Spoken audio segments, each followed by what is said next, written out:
Hello বন্ধুরা, রঞ্জিতার ঘরোয়া রান্নাঘর থেকে সবাইকে স্বাগত জানাই। আজকে একটা নতুন রেসিপি নিয়ে এলাম, চিংড়ি মাছের ভর্তা। প্রথমে আমি সর্ষে তেল দিয়ে দিলাম, দিয়ে 4-5 কোষ রসুন দিয়ে দিলাম, দিয়ে হালকা করে ভেজে নিচ্ছি।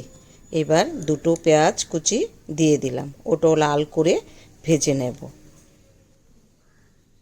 কয়েকটা কাঁচা লঙ্কা দিয়ে দিলাম, আর নুন আর আধা চামচ হলুদের গুঁড়ো দিয়ে দিলাম, ওটাও একসঙ্গে লাল করে ভেজে নেব।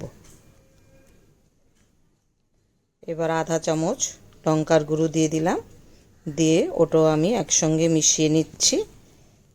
এবার আমি চিংড়ি মাছগুলো ধুয়ে রেখেছি কেটে, ওটা দিয়ে দিলাম, দিয়ে সব কিছুর সঙ্গে ভালো করে ভেজে নেব। এই ভর্তাটা গরম ভাতের সঙ্গে খেতে খুব সুস্বাদু লাগে। আজকে আমি চিংড়ি মাছের ভর্তা বানিয়েছি, সেটাই তোমাদের সঙ্গে শেয়ার করছি। এবার আমি একটা মিক্সিতে নিয়ে নিচ্ছি, এবার আমি পেস্ট করে নেব।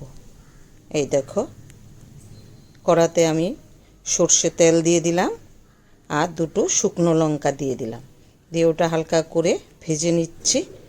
আর কালো জিরে ফোড়ন দিয়ে দিলাম পরিমাণ মতো, দিয়ে ওটা একটু হালকা করে ভেজে নেব। এবার মিক্সিতে যে পেস্টটা বানিয়েছি সেটা দিয়ে দিলাম, দিয়ে একটুখানি কষে নেব। সত্যি এই ভর্তাটা খেতে খুব দুর্দান্ত লাগে। যারা কখনো খাওনি, একবার হলো বানিয়ে খেও, কমেন্ট করে জানাবে রেসিপিটা তোমাদের কেমন লেগেছে, তাহলে খুব খুশি হব। খুব সুন্দর একটা ভর্তা বা বাটা, এক একজনে এক এক রকম নামে বলে, কিন্তু আমরা চিংড়ি মাছের ভর্তাই বলি। এই দেখো, ভর্তাটা হয়ে গেছে। এবার আমি বাটিতে তুলে নিলাম।